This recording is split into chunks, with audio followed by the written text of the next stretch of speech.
Thank you, sir. With reverence, we request our Honorable Governor to share his thoughts with us. Please, sir.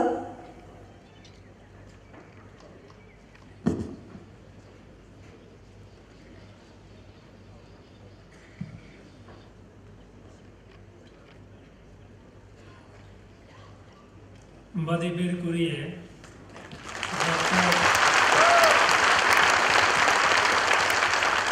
K Krishnasamy,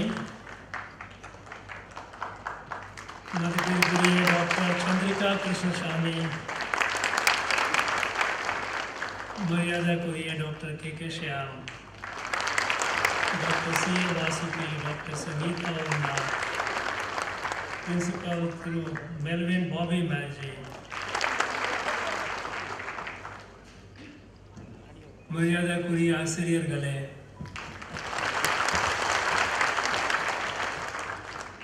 மதிப்பிற்குரிய பெற்றோர்களே, அழைப்பாளர்களே, என் இனிய மாணவ செல்வங்களே, இவ்விழாவில் பங்கேற்பதில் நான் மிக மகிழ்ச்சி அடைகிறேன்.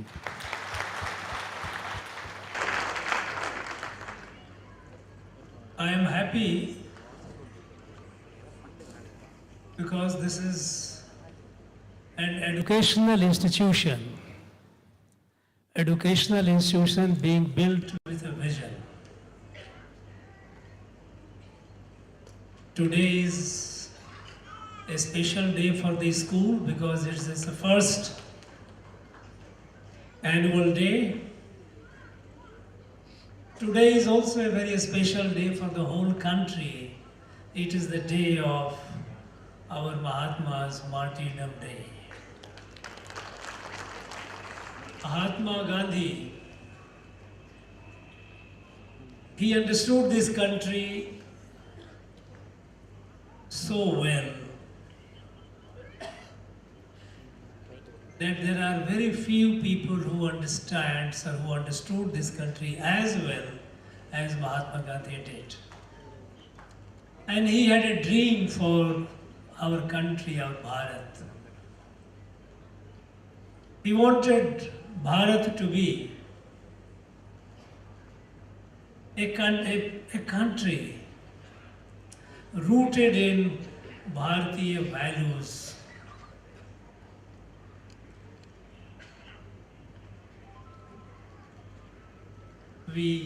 On this day, I pay my humble respect and homage to Mahatma Gandhi and all the freedom fighters who gave their life for the freedom of our country. Now it is our duty to make the country of their dream, the dream of Swami Vivekananda, dream of Rishi Arvinda, dream of Mahatma Gandhi, dream of Mahakavi Bharatiyar, dream of all the freedom fighters from this very land who gave their life. And to fulfill the dream, it is important that we have our citizens, especially our young people, educated in a way that they are ahead of the rest in everything.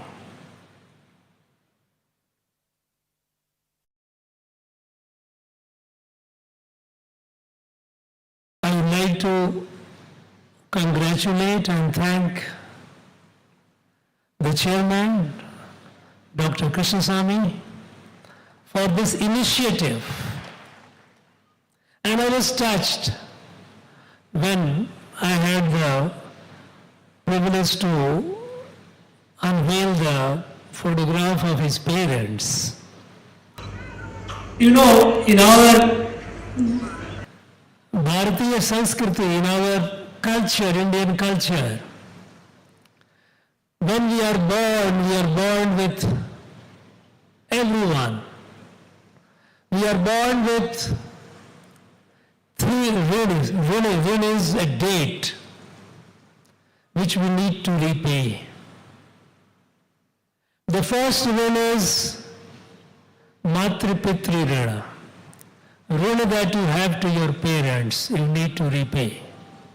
Of course, one can never repay the ruin of one's mother, but yet an effort, some genuine effort has to be made. And other ruins are Rishirina, Devrina. And this, Dr. Krishnaswamy, by building this institution, by initiating to build this, because I believe this institution is still in its infancy, but I can see the basic infrastructure, which looks very sound, and the vision, which is great. This institution has a potential to grow into a world-class educational institution.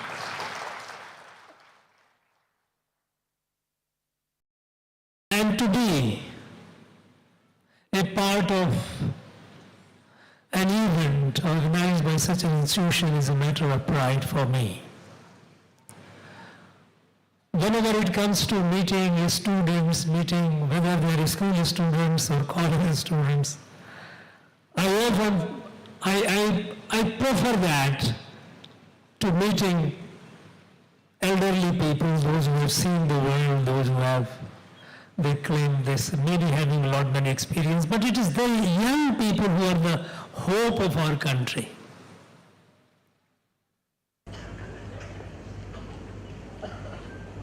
I was listening to the principal about the vision of the school, the way it is moving forward, the way it plans to move forward to produce global citizens. That's a very, very noble ideal. And I was happy to hear that this school is following the National Education Policy 2020.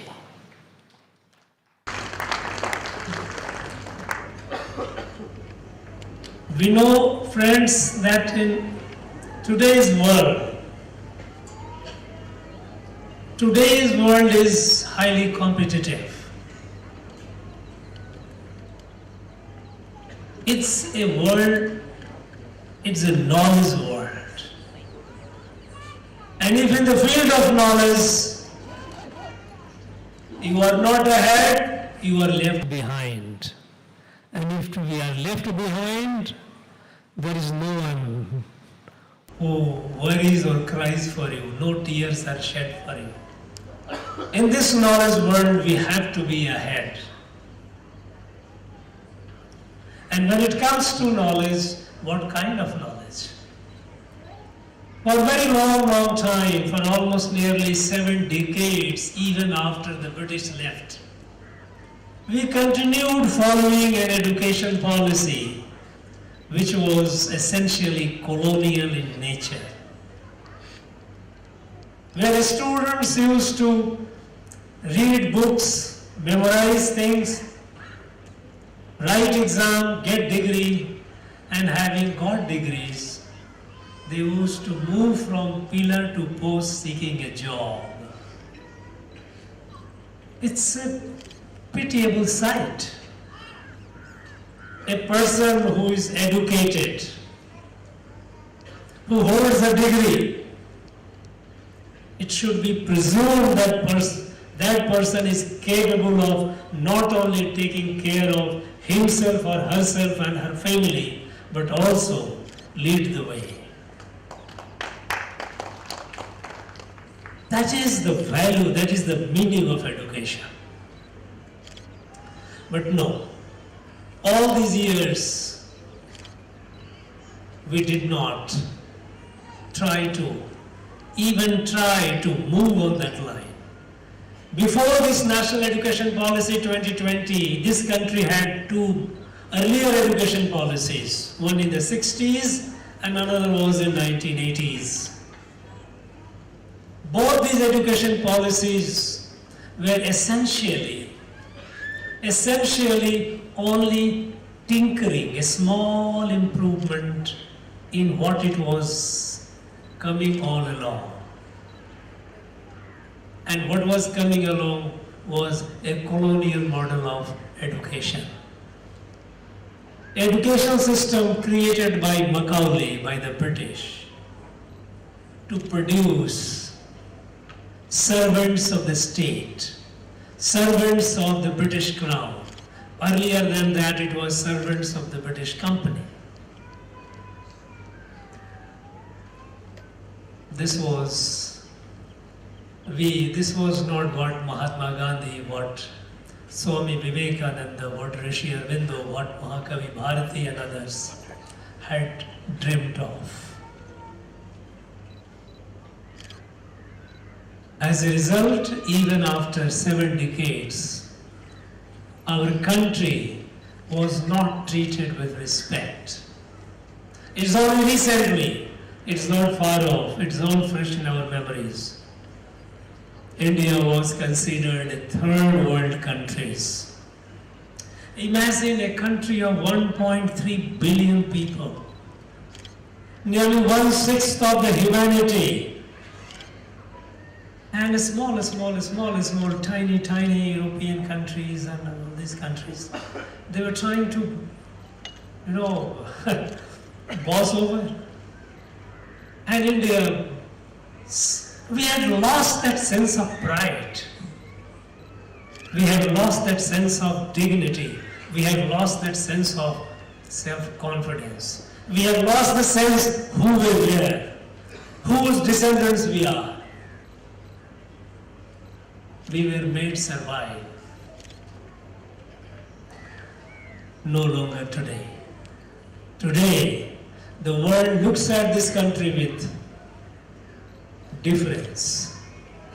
And the difference is there is no international body, there is no multilateral body worth the name on which India does not have a place of pride.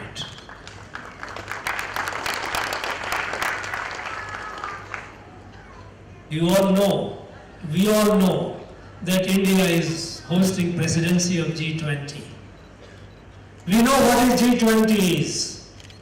These 20 countries of the world, they are who is who. They are actually put together. This group, this club is more powerful in many ways, more influential even than the United Nations.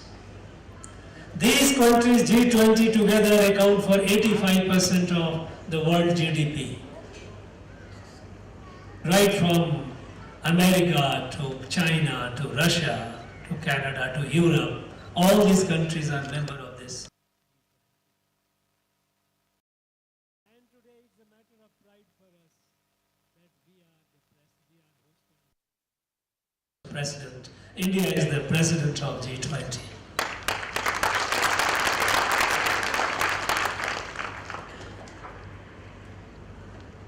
Today, the world looks at this country with expectation. Of course, nobody calls it a third world country, because when the world is in recession, the inflation is skyrocketing in America, in Europe is in decline, is in recession. India is the fastest growing economy in the world. India is the hope of the world today. And this hope, this change has happened because the whole country, under a dynamic and visionary leadership of Prime Minister Narendra Modi, is moving forward. Is moving forward with a sense of, clear sense of destiny and direction. India must, this country must be where its destiny lies. In the past it was Vishwaguru. It has to be Vishwaguru. It has to be leader of the world. And we had everything. We have the finest human material. It is our scientists who are running the most advanced laboratories and centers in US and other advanced countries. Our engineers, our doctors, our professors, are showing the way in the most of the advanced countries. Today, they are also coming back. The brain drain era seems to be over. Now our people who have gone, they are doing great service to the countries of their residence. Those countries are very proud of them. But those of our people, those Bharatiya, those who are there, now they are also proud of our own country. Because they know that today's India is not the same as India of some years back. We have proved it. When the whole world suffered pandemic,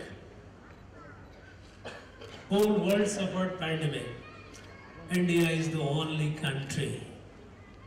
This is the only country which reached out at such a scale to the rest of the world to save the humanity. By giving our vaccines, by giving medicines, by even supplying food. When the advanced countries, when they developed medicines, they saw in it an opportunity to make money, and they started raising the price of their vaccines. We gave vaccines free to the needy poor countries. More than 120 countries got the benefit of India's vaccine. Even when there is a war in the world, we know how Ukraine and Russia, the fight has affected the whole world. The world is divided in two camps. It is only India which stands the ground, to which everyone listens, and even the warring countries like Ukraine and Russia listens to India. And that is what they listen when we were fighting, and when we had several thousand of our people stranded in Ukraine. We had to evacuate them. There are many countries' citizens. But when India gave a call to both the countries, Ukraine and Russia, stop the war, we have to evacuate our people. Listen, stop the war. We evacuated our people. Every Indian was evacuated safely.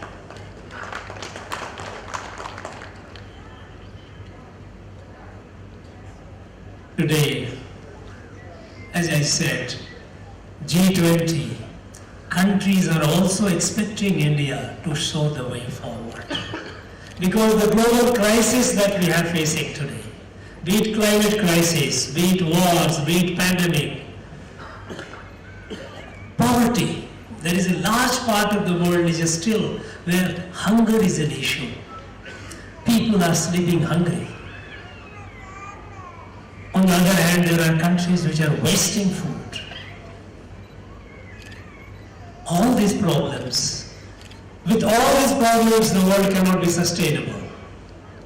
And so, everyone looks to India that you show the way, and we will show the way, with the help, with the cooperation of our people. And in this, we are showing not only with our scientific might, with our advancement in our science and technology, with the progress in our economy, with the rise in our military power, it is also with the fact that we are our compassion. Because in G20, our motto is Vasudhaiva Kutumbakam. Vasudhaiva Kutumbakam is not something which has been coined today. It was there several thousand years ago in our scriptures, in our holy books. This is India's Kalacharam, this is India's Adhyatma, India's Sanskar, Sanskriti. Friends, today, the country, as I said, the Prime Minister has set the goal that in the next 25 years, we have to rise, and by the time the country celebrates centenary of independence in 2047, India must be the leader of the world. And this period is called Amrit Kaal. This Amrit Kaal. Here, we are fortunate. We are fortunate that we are a witness to this momentous period in our history of our nation. In the history of our nation, this is a momentous period. We are witness to it. But more than that, we are also a participant in making it happen wherever we are, in whichever field we are, whatever we are doing. We are participant, we are making it happen. Even even an illiterate farmer living in a village, the person what he is doing is contributing to making this country great. All that we need to do is, we need to make the persons conscious that you are doing it not only for yourself, whatever you are doing, even if you are cleaning, you are sweeping, think of it, it is for the country, the nation first. And as a result within no time, India, from a country with a dubious distinction of more than 55 to 60% people going for open defecation, now we have got toilets in every house. Every institution has got toilets. We are now open defecation free country. The cleanliness drive, this is the beauty of the present regime, the present leadership. Because the previous leadership looked at this country from patronage. People were all looked upon the state. A state, I mean whether the state or the government of India or the government of the state, with expectation, you help us, I have a problem, you please help us. Now this servility, it doesn't behove of this country, this great country. It is not a country by the government. It's a country of the people of this country. And it has to be built by the people of this country. And this is what is happening. This is what is happening today. Till about 6-7 years back, we had hardly less than 500 startups. Today we are reaching almost 100,000. Our young men and women are doing incredible things. They are building rockets, they are building rocket launching vehicles, building satellites, building diving instruments, sea diving. They are building multiple types of drones. Every field, over 100,000 startups. Who are they? They are the people like, young people like you all, students, who have the courage to dream big, dare the dream. This new confidence is what is building this country. This country is being looked at now as a family, as a kudumbam. Before that, until the present leadership came, present national leadership came, the country grew. We did work in health, education, infrastructure. All these areas we did work, not that we were sleeping. Our previous governments, they all contributed, but the vision was limited. The vision was 5 years, 5-year plan. And when a government comes to power, they prepare 5-year plan. They have limited resources, and with the limited resources, this much money will go to the health. We'll build so many hospitals, so many primary health centers. With this much money, this much go to education. This many schools we will build. This many colleges we will build. This much money comes to roads, so look at so many kilometers of road we will build. As a result, we kept building schools, hospitals, and roads, but still, we remain a country with a dubious distinction of largest number of poor, hungry, sick, uneducated, inaccessible by road. Some states developed, some states didn't develop. States which were smart to get the resources, they developed. States which were not so smart could not get the money, could not develop. And the states which were smart, they got the money, even in that state. you find the regional imbalances. Some areas developed, some areas did not develop. In our own state, Tamil Nadu is a state, one of the advanced states in the country. But if you look at the regional imbalances, south versus north, east versus west, you see the regional imbalances. Why? This was a Darwinian model of development. Darwinian model, if you are capable, snatch it. And you survive, you prosper. Those who cannot, let them perish. No. Today, whether it is health, whether education, whether infrastructure, whether it is access to drinking water, whether access to cooking gas, whether it is access to electricity, all these are universal. Whether a citizen is in Tamil Nadu or in Tripura, everyone gets it. This is the approach with which, this is the vision and policy through which the government of India, the present leadership is working.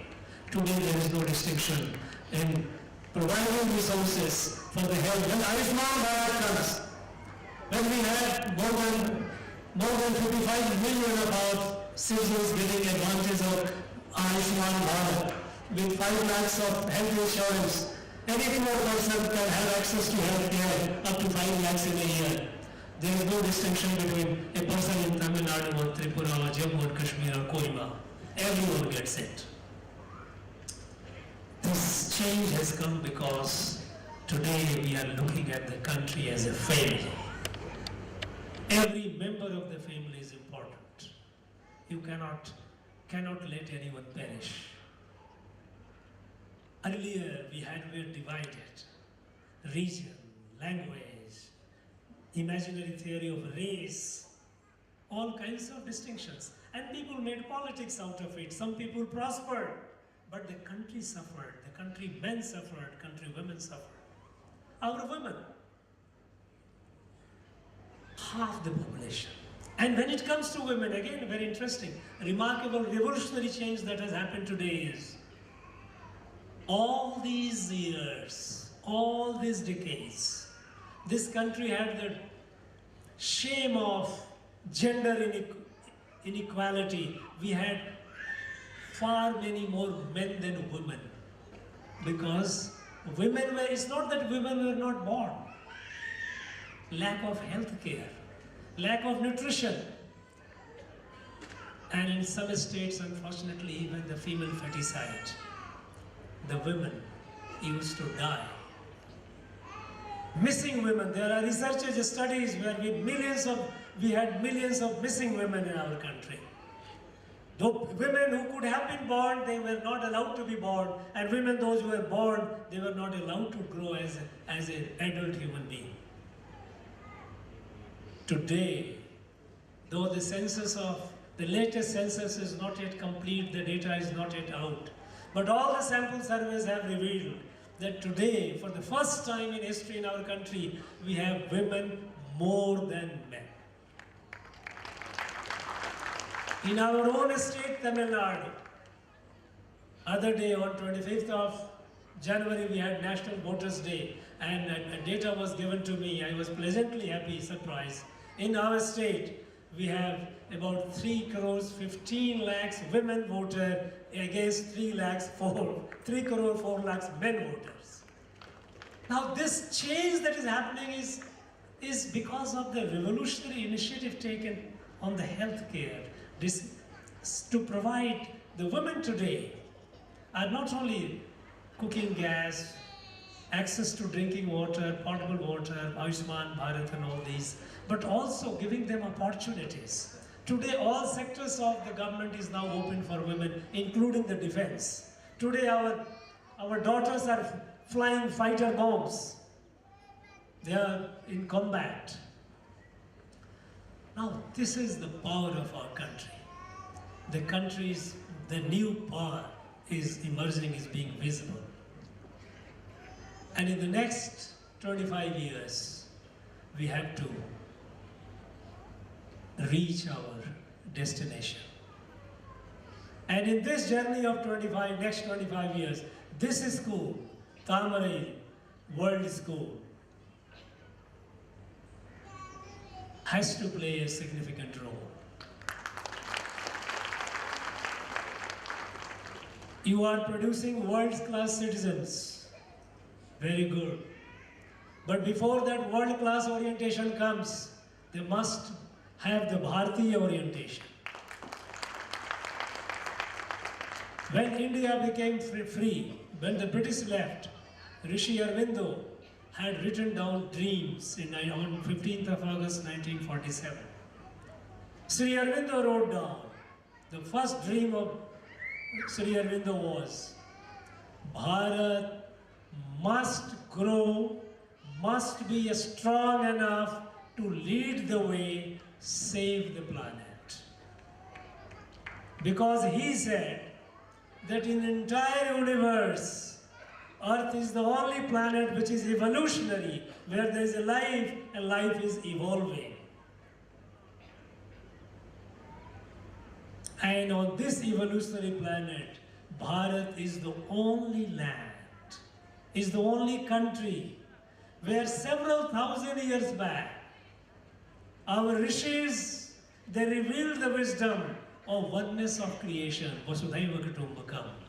We are Mamatma Sarva Bhutatma. This was that oneness of entire creation. We are all hundreds and hundreds of people sitting here. You are all. If I see myself in all of you, and if you say myself in yourself, that is unity. The diversity that we have is the diversity, I often say, is like leaves of a tree. A tree has million leaves.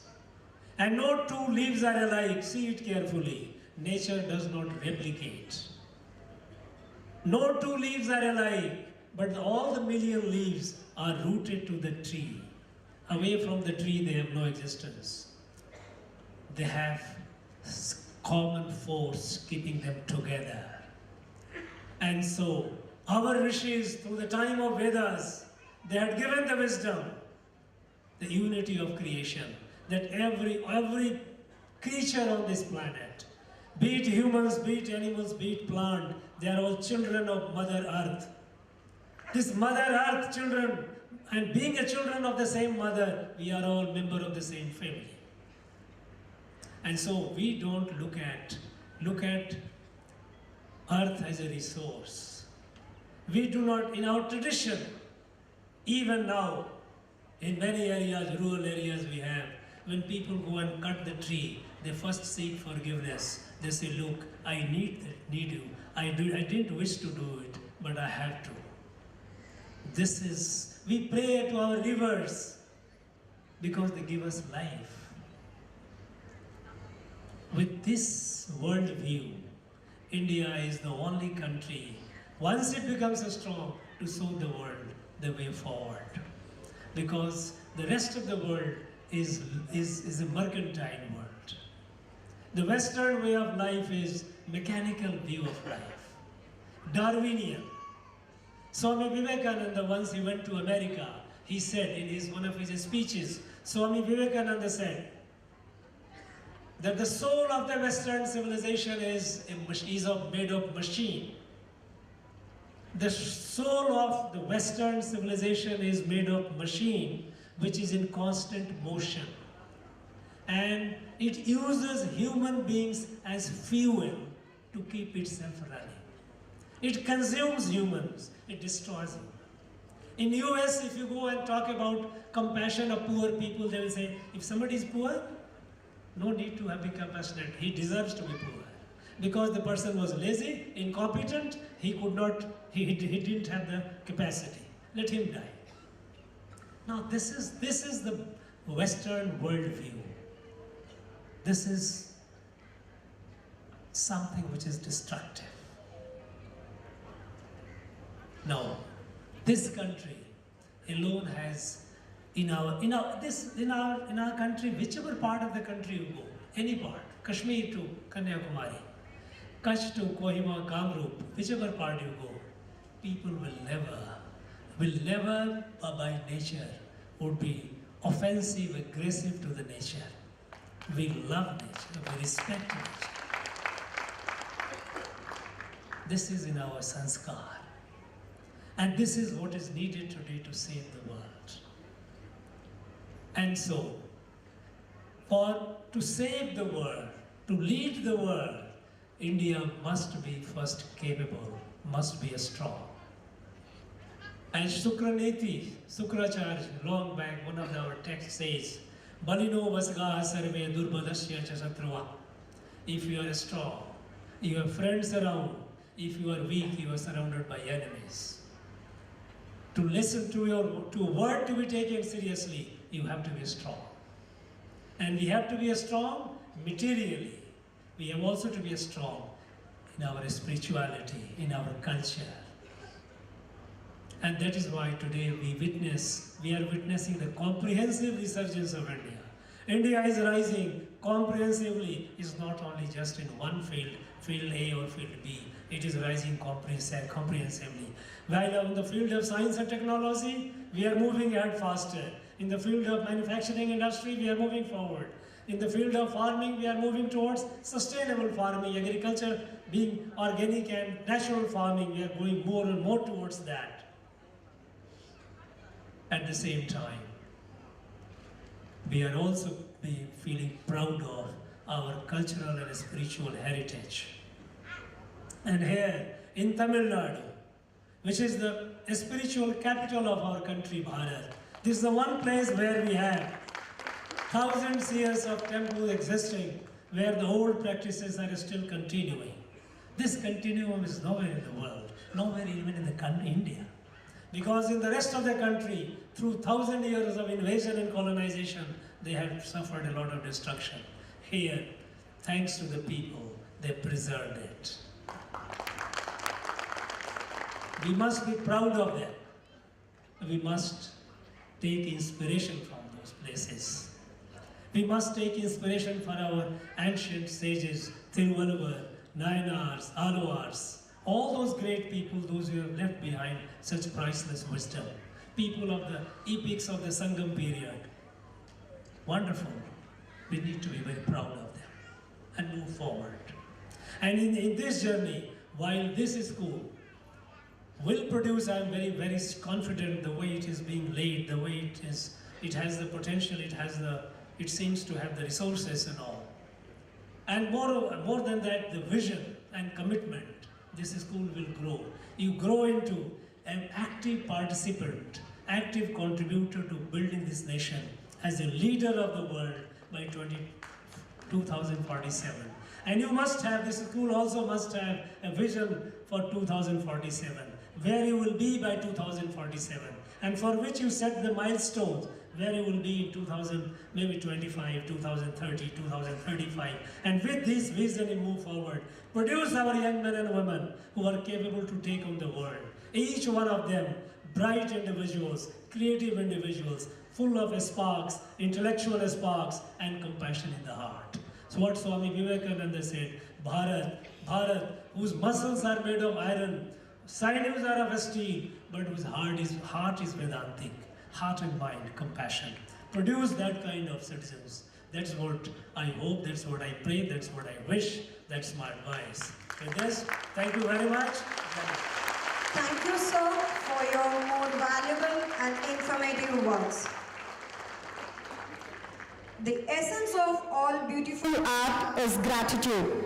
We request Dr. Shyam Krishnasamy, one of our director, Tamarai World School, to propose the vote of thanks.